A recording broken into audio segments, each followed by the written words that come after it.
Hai teman-teman semuanya, kita kembali bertemu lagi di podcast Berita Teater dalam episode yang banyak sekali. Kali ini setelah jalan-jalan ke Solo beberapa waktu lalu, sekarang Berita Teater berjalan ke arah barat, dari Jogja ke barat, yaitu di kota kecil bernama Purworejo. Di Purworejo ini tinggal seorang penulis yang keren. Beliau adalah Bapak Junaedi Setiono, betul Pak? Leres. Ya, betul.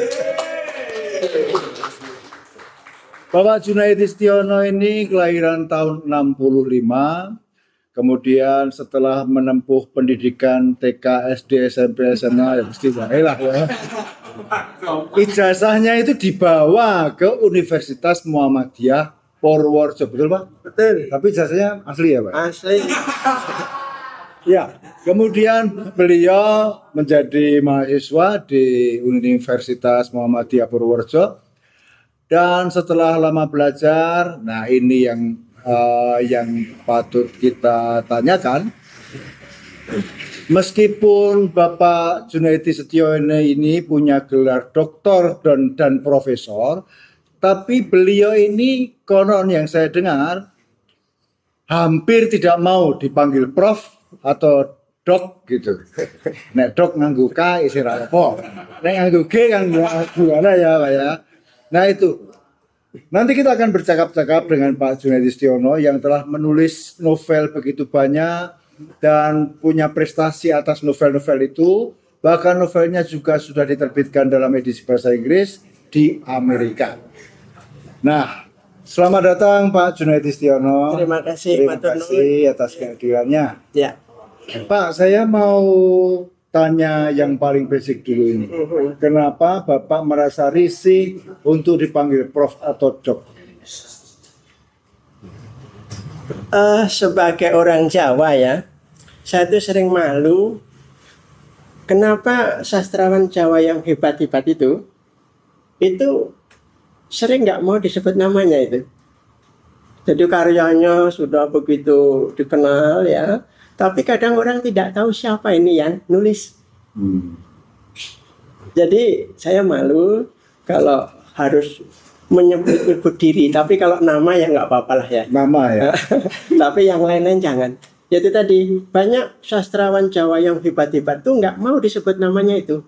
Dia berkarya saja. Tahu siapa yang ngarang misalnya Kadolojo, tahu? Aku lali. Acting gitu. Ya karya-karya hebat itu nggak ada yang tahu itu. Siapa yang itu kan bikin saya malu. Kemudian kesini sastrawan yang hebat-hebat kayak Pak Budi Dharma itu kan profesor itu. Ya, betul. Kemudian Romo Mangun itu insinyur itu, ya. Lulusan Jerman dan macam-macam. Jadi kalau saya merasa risih lah ya. Oke. Dan itu pemberian ibu saya sangat bangga dengan nama itu. Nama itu ya. Ya. Oke. Ya, mungkin itu. Ya, terima kasih. Teman-teman sekalian, sekarang kita akan coba tanyakan pada Pak Junaedi Setiono sebelum pada akhirnya menulis dan memenangkan lomba novel dan sebagainya. Sebetulnya dari mana proses kreatif yang membawa Pak Junaedi kemudian menjadi penulis? Mungkin ya, ini karena ibu saya. Ibunya sastrawan? Beliau lulusan SD. Oke. Waktu itu mau ke SMP kelas 1 atau kelas 2, lalu sama Mbah diminta keluar untuk membantu usahanya jualan daging sapi. Namun beliau itu sangat hafal dengan nama guru-gurunya itu. Makanya saya berpendapat sebetulnya sangat menikmati pendidikan itu. Sangat suka sekolah. Ibu ya, tapi karena satu dan lain hal dia harus bekerja membantu orang tuanya. Dan saya mungkin tidak terlalu beruntung karena bapak ibu pisah waktu saya masih kecil ya. Maka saya ikut ibu. Nah, ibu dengan segala keterbatasannya itu nampaknya kaya dengan cerita. Jadi waktu saya hampir tiap hari waktu mau tidur itu selalu mendongeng. Dan dongengannya itu sekarang saya menyadari begitu luas ya. Dari wayang, ketoprak, sampai film Flash Gordon tahu. Ya. Kemudian Tarzan tahu dan kadang menirukan dialognya itu. Pakai bahasa Inggris. Oh, pakai bahasa Inggris. Ben-Hur dia tahu itu. Ben-Hur sudah ya. Ben-Hur. Dan seterusnya. Jadi untuk saya itu mungkin yang bikin saya mencintai dunia itu ya, dongeng, dunia fiksi, dunia sastra. Selanjutnya beliau ini tidak segan-segan membelikan saya majalah-majalah yang sebetulnya ketika itu termasuk mahal. Misalnya waktu SD beliau membelikan saya Si Kuncung. Oke. Si Kuncung baru loh ya itu. Ya. Baru, tidak kasih, tidak loaan. Agak besar Kawanku. Kemudian Remaja majalah Hai. Ya, majalah Hai kan keren waktu itu ya.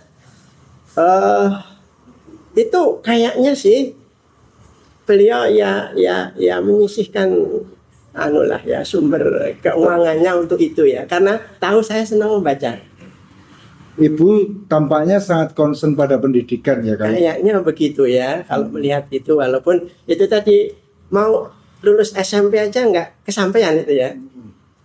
Nah makanya saya lalu punya keinginan ya suatu saat saya pengen studi yang tinggi sehingga ibu saya senang, karena beliau senang kalau ini sama orang-orang yang mau belajar gitu ya.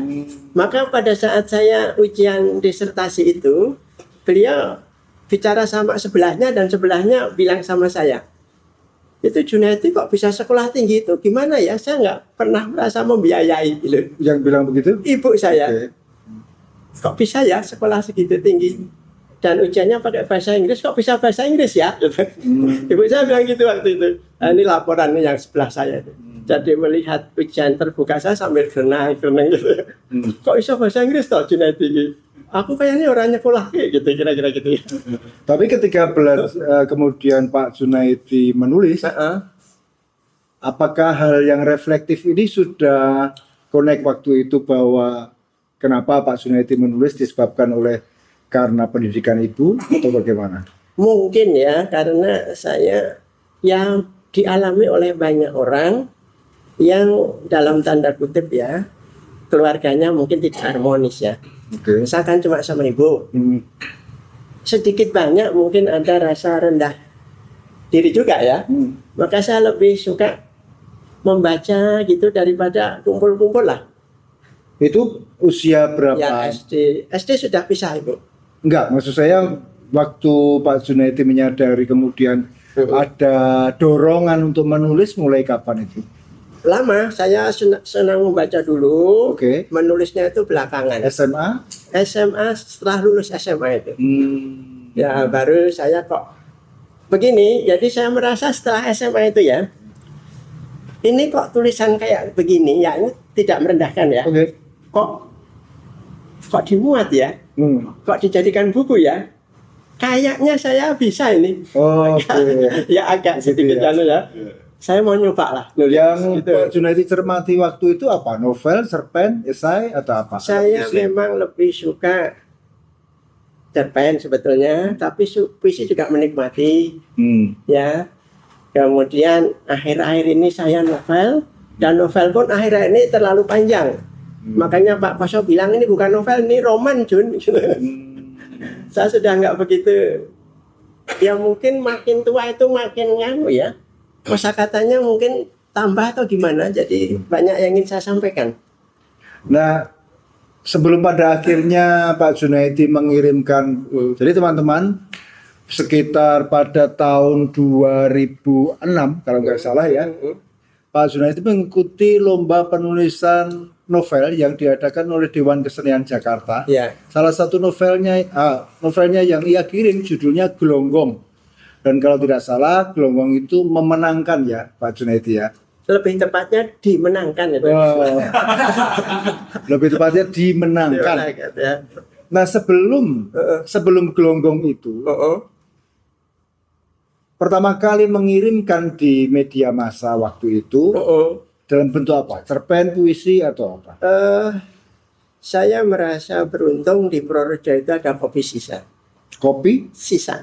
Kelompok peminat sastra. Oke. Kelompok peminat seni dan sastra yang dipimpin oleh Pak Koso tadi itu ya. Oh iya. Didirikan Pak Koso. Saya mulai menulis, saya kirimkan ke lomba yang diadakan kopi sisa waktu itu. Tahun 96 kalau nggak salah. Dimenangkan sama bentuk kopi sisa. Cerpen sama puisi. Dua-duanya dimenangkan. Jadinya saya lalu pede ya. Oh ternyata saya bisa nulis. Nah setelah itu saya kirim ke majalah, kirim ke koran, begitu. Kok ya dimuat. Bikin saya makin pede. Tapi itu tadi ibu saya itu pernah bilang begini. Jun, dulu kan saya senang gambar ya. Jun, kamu boleh jadi pelukis, tapi kalau bisa kamu punya pekerjaan lah tetap. Waktu itu ibu merasa pelukis bukan presiden. Waktu itu ibu merasa gitu ya. Kamu boleh jadi pelukis ning nek iso ya duwe gawean sing tetap. Ya sudah. Makanya saya agak rajin sekolah itu. Agak rajin ya. Jadi saya dari SMA, S1, S2, S3 itu saya menikmati. Mungkin karena ibu. Ya. Ibu senang soalnya kalau saya belajar gitu ya, sekolah tinggi. Kalau saya sendiri sebetulnya nggak begitu peduli lah kayak gitu itu. Tapi karena gratis ya saya jalani ya. Saya S2, S3 gratis. Oh, karena beasiswa. Beasiswa ke Amerika juga gratis. Kenapa nggak saya ambil? Ya. Tapi mungkin kalau tidak ada ibu, saya lebih suka kerja sebetulnya sambil nulis atau pekerjaan seni lah. Nah, Pak Junaidi, Gelonggong itu dimenangkan oleh juri di lomba Dewan Kesenian Jakarta ya. Menurut Pak Junaidi, kenapa novel itu dimenangkan? Temanya apa atau bagaimana? Salah satunya nampaknya kita semua sama, walaupun ini sebetulnya filosofi Jawa ya. Memayu hayuning kawono ya. Apa itu? Kita kan kalau bisa ikut mempercantik indahnya dunia. Nah, mempercantik dengan apa? Ya dengan apa yang sudah kita punya. Karena saya orang Jawa, ya saya ingin mengangkat kejawaan saya. Mudah-mudahan ada sumbangannya. Kan udah kelihatan gamelan Jawa itu udah dinobatkan sebagai salah satu musik terindah di dunia kan? Ya. Ya, nah itu salah satunya begitu. Ya siapa tahu ada cerita-cerita saya yang berlatar Jawa ini menarik untuk dunia. Jadi ada semacam keinginan untuk ikut apa ya, mempercantik indahnya dunia. Dan pendapat kayak gini kayaknya waktu itu dipunyai juga oleh para yuri. Salah satunya Pak Ahmad Tohari kan. Pak Ahmad Tohari kan juga sama ya. Kemudian Pak Bambang Sugiharto. Jadi kayaknya ya itu tadi dimenangkan karena kebetulan kayaknya seleranya sama. Ingin mengangkat sesuatu yang lokal menjadi global. Kita kalau bisa ya ada sumbangsihnya lah. Dilahirkan sebagai orang Jawa kok nggak ada apa-apanya. Ada gamelan itu kan sudah sesuatu ya. Mungkin ada wayang. Nah saya pengen ada cerita-cerita dari Jawa. Gelonggong itu kan cuma pelepah daun pepaya itu. Betul. Kan sesuatu yang sangat sepele kan. Ya. Nah saya seperti ingin ya ada sesuatu yang mungkin suatu saat bisa mendunia kejawaan saya, ada manfaatnya untuk kemanusiaan. Itu yang Gelonggong, tema yang ada di Gelonggong itu ya. Kira-kira seperti itulah ya. Baiklah. Kalau sampai saat ini berapa novel yang sudah Pak Junaidi tulis dan bagaimana perjalanan si bayinya Pak Junaidi masing-masing ini? Ya. Sebelum menceritakan itu, saya harus sampaikan bahwa baru tadi saya tahu bahwa saya akan diwawancari oleh Pak Wani. Saya pernah baca Pak Wani di koran Kompas, kalau nggak salah memerankan Tan Malaka Pak ya? Iya, pernah.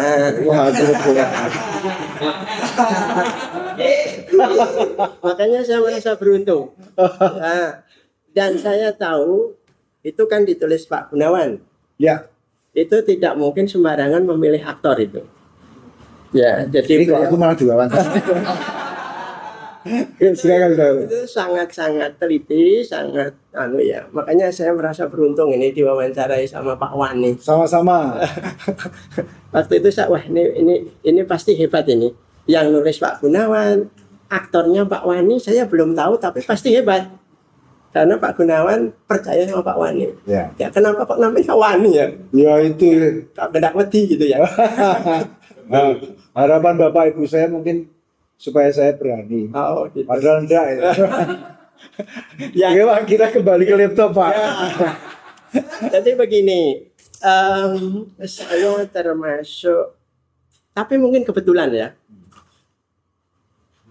Setelah saya nulis Gelonggong, saya baru tahu bahwa saya sebetulnya nggak tahu siapa yang mengatur ya. Ya Allah. Diarahkan ke apa yang disebut Memory of the World itu. Oke, macam apa itu, Pak? Memory of the World itu adalah program UNESCO yang mengangkat cerita-cerita terbaik dunia. Nah, cerita-cerita itu dari Indonesia yang terangkat salah satunya Babat Diponegoro.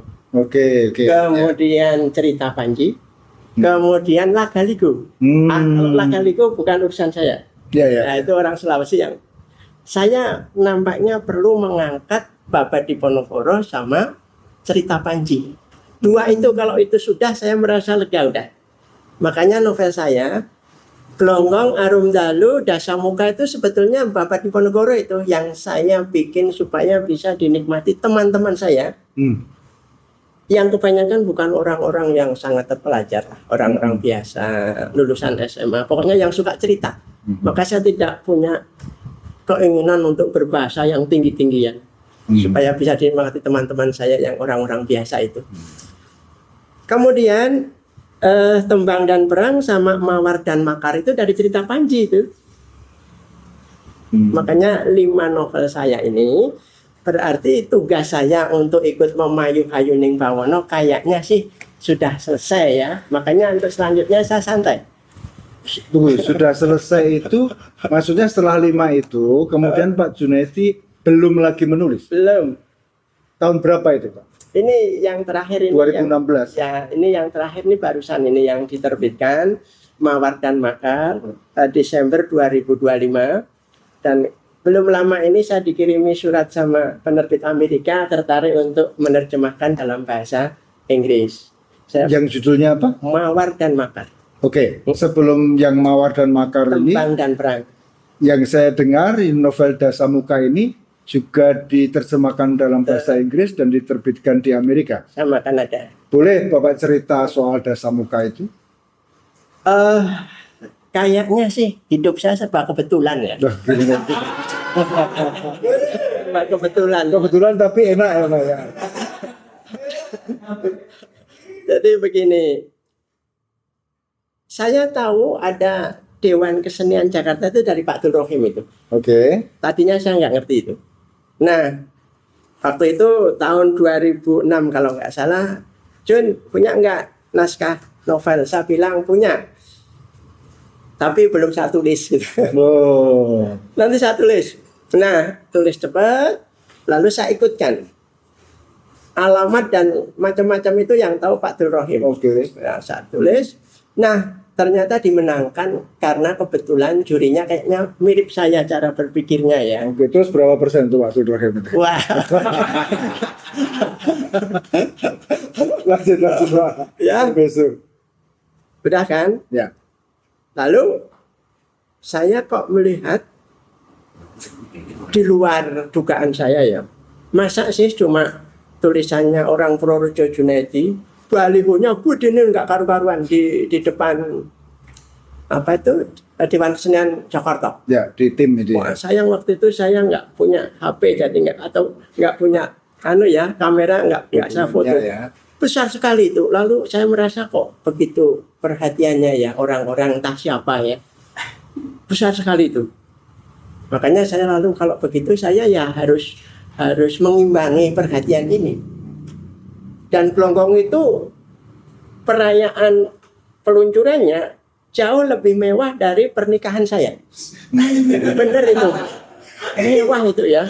Berarti makanannya jauh lebih lezat, pengunjungnya lebih, pokoknya ini saya merasa berarti sastra itu ya penting juga gitu ya. Perhatiannya begitu besar. Ada keharuan di situ, maka waktu itu saya lalu kayak apa ya? Memutuskan untuk saya teruskan. Udah saya nulis Arum Dalu itu kakaknya Gelonggong sebetulnya. Jadi saya waktu itu kan membayangkan begini ya. Kalau saya ini jadi Gelonggong, kemudian kakak perempuan saya itu Arum Dalu, Mbarep ya, kakak sulung saya itu Dasamuka. Itu saya bayangkan saya sebuah keluarga di mana bapak saya itu karena urusan politik atau apa ditahan. Enggak jelas salahnya ya. Karena masalah berat ibu saya jadi gila. Kakak saya jadi gali. Mbak Yu saya kalau dulu itulah ya, lalu jadi WTS, sekarang jadi PSK gitu ya. Entah nanti jadi apa lagi gitu ya. Itu. Jadi ceritanya itu sebenarnya 3 bersaudara itu. Yang paling waras saya. Karena saya yang nulis kan ya. Cari posisi sendiri. Jadi makanya senang jadi author ya. Author itu dari kata authority. Authority itu otoritas, punya otoritas. Makanya waktu nulis Dasamuka itu ada tokoh yang sangat dicintai pembaca kok mati. Saya dimarahin itu. Kok tegel-tegelnya kayak mati Jun. Marah itu ya. Saya membatin lah aku otoritas. Itu marah itu. Yang namanya Roro Ireng itu kan mati. Ya.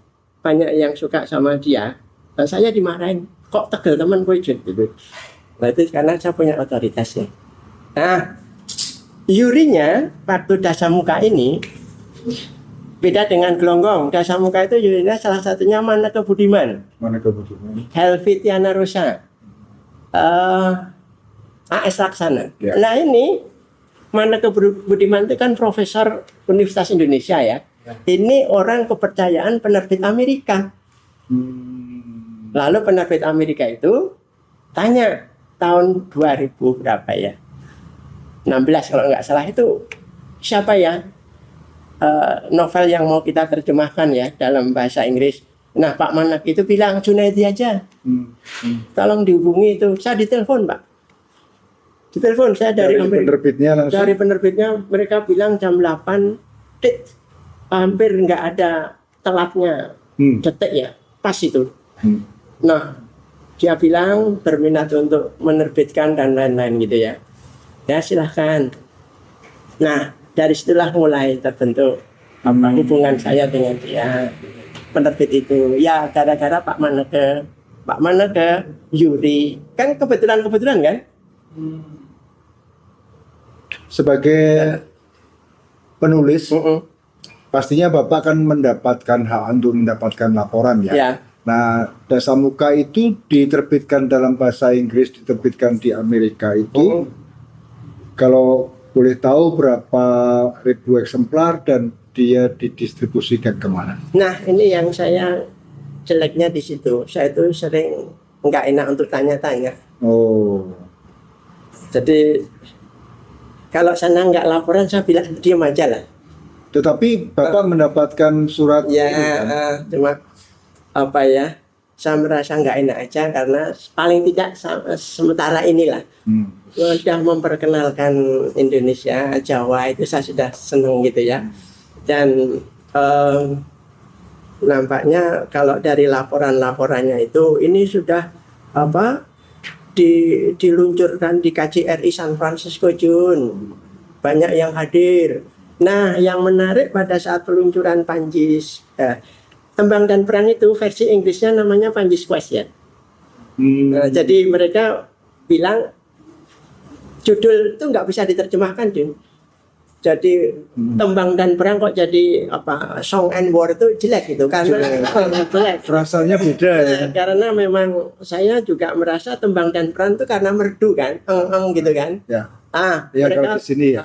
lalu mereka bilang ini kayaknya Panji nih Jun, tokohnya kita beri judul Panji Quest ya. Nah, Panji Quest itu diluncurkan di sana. Saya cuma nonton dari rumah ya, sana yang heboh sana.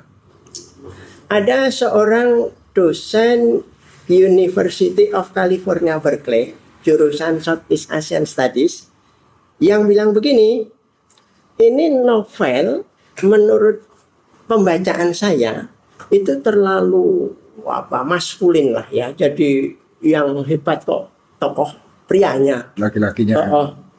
Mana ini peranan putrinya? Saya waktu itu secara spontan bilang ada novel lanjutannya. Padahal ya belum ada ide. Ya, tapi lalu saya mikir lalu yang kedua ini tentang Sekartaji. Jadi Mawar dan Makar itu Sekartaji, yang Tembang dan Perang itu tentang Panji. Makanya waktu Mawar dan Makar itu terbit, saya sampaikan terima kasih pada ibu tadi itu ya, namanya Bu Silviatiwon itu telah bertanya itu dan itu telah membuat saya harus menulis. Kalau enggak saya malu ngomong arek nulis di rumah wong pirang-pirang orang nuliskan sama malu. Makanya ya saya tulis dan ini saya lega. Nah, ini ada kecenderungan menarik. Setiap kali mendapatkan tantangan, Pak Junaedi kok merasa, oh itu ada lanjutannya itu. Seolah-olah ada, memang sudah tersedia gitu. Itu kan menunjukkan bahwa sebetulnya ada kecepatan cara berpikir Pak Junaedi di dalam berkarya. Bapak bisa jelaskan soal itu? Saya kira semua orang punya kecenderungan itu ya. Saya selalu percaya ya. Ini kalau pakai IJJ ini kayaknya kayak orang NU ya. Orang ini nih gini. Muhammadiyah sama NU kan. Ini NU-nya nunut urip. Saya nunut urip 3 tahun sama itu. Jadi begini, kita ini makhluk yang diturunkan dari surga. Saya percaya gitu ya. Amin. Di surga itu apa sih yang menarik? Indah, mudah kan? Ada keindahan, ada kemudahan kan? Itu menurut saya ya. Nek salah ya maaf ini. Lu pinter saja nih. Nah, saya nampaknya lebih ke urusan keindahan ini ya.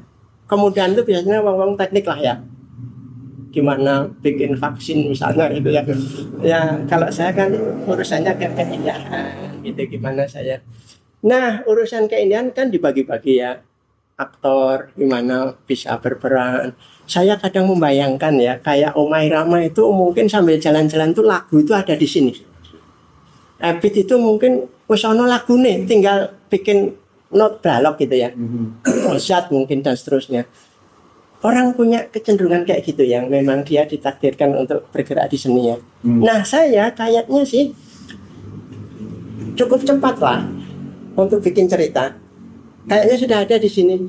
Oke. Tapi kalau urusan hitung-hitungan saya angkat tangan. Anak saya itu selalu bilang, Bapak ini hitung-hitungan pengurangan aja sering keliru. Jadi saya agak parah itu kalau yang matematika. Artinya orang itu punya kecenderungan sendiri.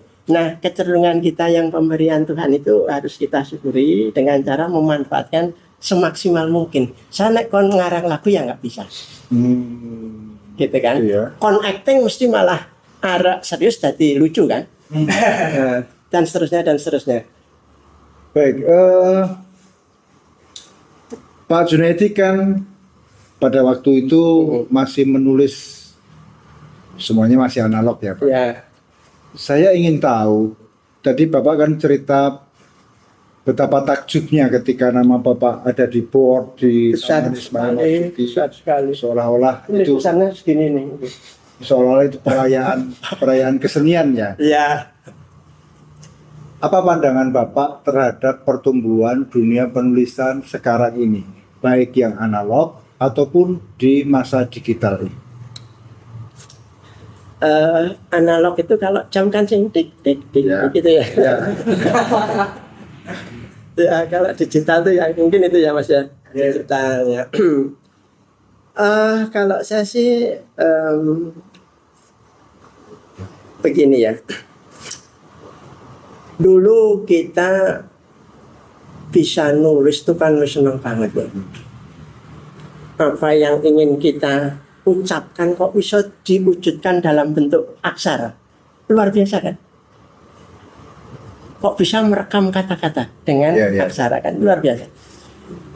Di mana? Di batu kan? Suatu saat bisa bikin kertas.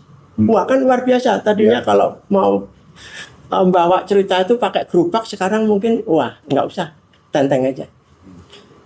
Sekarang kertas nampaknya dihindari. Kalau saya dapat pengumuman-pengumuman kan ada kata-kata nggak usah di print gitu kan, dipahami aja lah, disimpan. Kertas dihindari sekarang. Janganlah kalau bisa ya. Perkembangan ini kan ya memang jamak lumrah itu. Ora usah gumunan, ora usah kagetan gitu loh. Ya memang begitu. Dari analog ke digital, ya memang begitulah. Suatu saat mungkin sudah nggak butuh alat lagi, sudah masuk ke diri kita mungkin ya. Atau disetel nangon kacamata awak dhewe. Jadi ya memang begitulah. Jadi kalau saya sih setuju bahwa kita itu rasa gumunan, rasa kagetan. Itu biasa aja gitu ya. Ya biasa, memang begitu. Bagi saya. Ya. Bapak kan sampai sekarang kan masih aktif mengajar di Universitas Muhammadiyah Purworejo. Bapak bisa ceritakan animo anak muda terhadap dunia penulisan? Saya agak cemas sebetulnya. Cemas? Ya. Apa ya?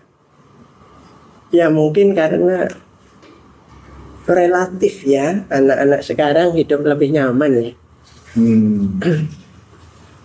Saya masih ingat betapa bersyukurnya nemu jambu di jalan walaupun ono lemai. Ya dimakan. Walaupun lemai disemprot buk gitu ya. Jadi makan jambu ada lemai itu nggak masalah gitu ya. Sekarang mungkin dilihat aja, nggak mungkin diinjak ya.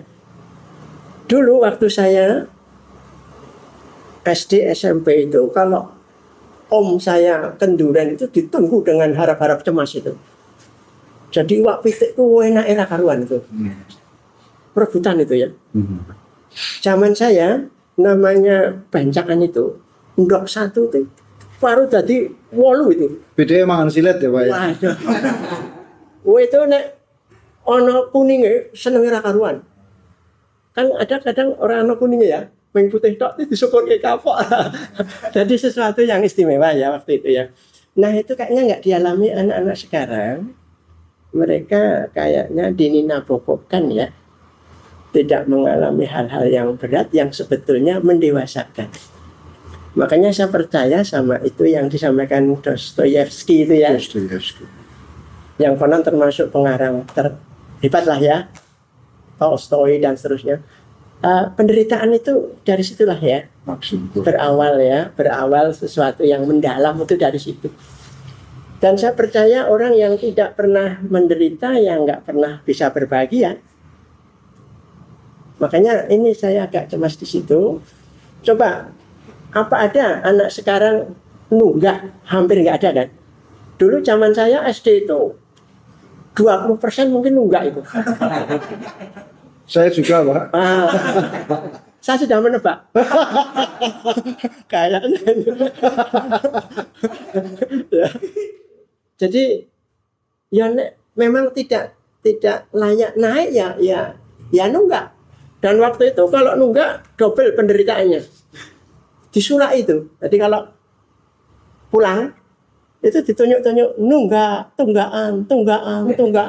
Jadi double. Tapi ya malah jadi tough ya, jadi kuat ya. Sekarang enggak. Sekarang orang munggah gurunya dibalang watu. Ya kan? Diancam itu. Dan itu membuat apa ya? Enggak sehat sebetulnya. Baik.